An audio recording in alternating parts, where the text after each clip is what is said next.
আগে বড়রা এখন ছোটরাও, বড়রাও আছে ছোটরাও আছে, দুই পক্ষই আছে আসলে। মানে আসলে পৃথিবীর যে কোনো দেশে আপনি একেবারে দুর্নীতি, অন্যায়, অবিচার, অনিয়ম একেবারে ফ্রেশ করে ফেলতে পারবেন সেই ধরনের অবস্থাটা এখনো হয়নি।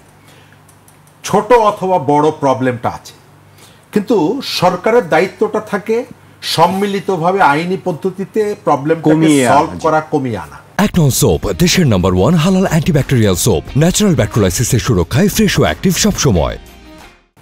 আমাদের এখানে এই ইচ্ছাটা নাই। আপনি সরকারের বিভিন্ন জায়গা থেকে দেখবেন তারা বলছে চাঁদাবাজের হাত বদল হয়েছে। এটা তো একজন জার্নালিস্ট হিসেবে আপনি বলতে পারেন, কিন্তু সরকারের দায়িত্ব হচ্ছে সরকার যদি জানে যে চাঁদাবাজের হাত বদল হয়েছে, চাঁদার পরিমাণটা বেড়েছে, তাহলে প্রশ্ন জাগে যে এই চাঁদাবাজদেরকে সরকার ধরে না কেন? যারা ফ্যাসিস্ট ছিল তারা পালিয়ে গেছে, এই চাঁদাটা তাহলে কারা তোলে এবং কোথায় যায়?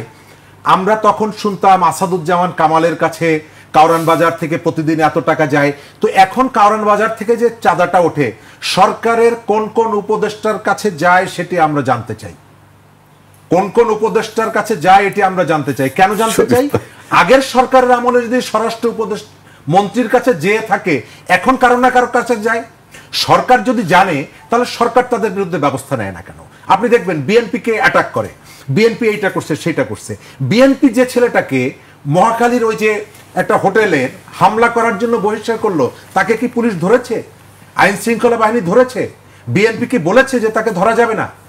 এর ভেতর থেকে এই অন্যায় কাজটাকে টিকিয়ে রাখার ভেতর থেকে তাদের একটা সুপ্ত টার্গেট আছে, বিএনপিকে আসামির কাঠগড়ায় দাঁড় করাও। এবং এই প্রক্রিয়াটা একেবারে একজন দুইজন মিলে করছে তা না, এর সাথে একটা সংঘবদ্ধ চক্র আছে।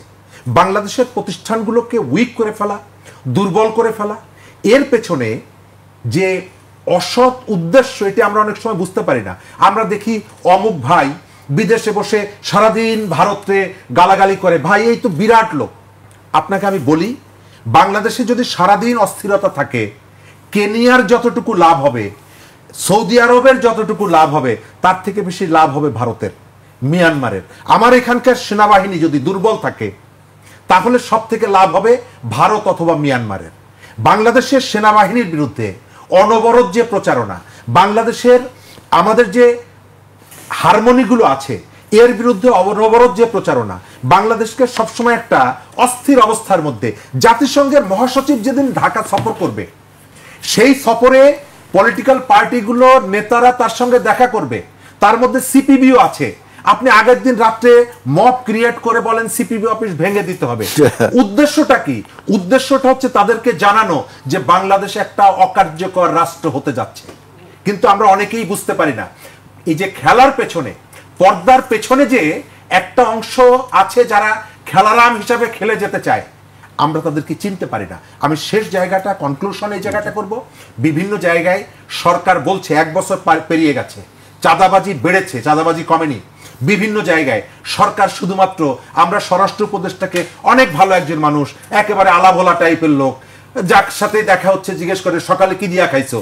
আমি বলতে চাই, আমরা এই জায়গাটায় এই ধরনের ভালো আচরণের পাশাপাশি আমরা তার দৃঢ়তা দেখতে চাই। তিনি সফল হয়েছেন, তিনি ওই জায়গাটায় বসেছেন, তিনি ইস্ত্রি করা শার্ট পরেন কি পরেন না, তার থেকে ইম্পর্টেন্ট হচ্ছে বিড়ালটা ইঁদুর মারছে কিনা। আমরা এই জায়গাটায় এখন পর্যন্ত সরকারের পক্ষ থেকে আইন শৃঙ্খলা পরিপন্থী কাজে যারা যুক্ত তাদের বিরুদ্ধে দৃঢ় কোনো পদক্ষেপ আমরা এখন পর্যন্ত দেখিনি। রাজশাহীর যে তথ্যটা দিলেন, এটি যদি সত্য হয়ে থাকে আমরা চাই তাদেরকে গ্রেপ্তার করেন।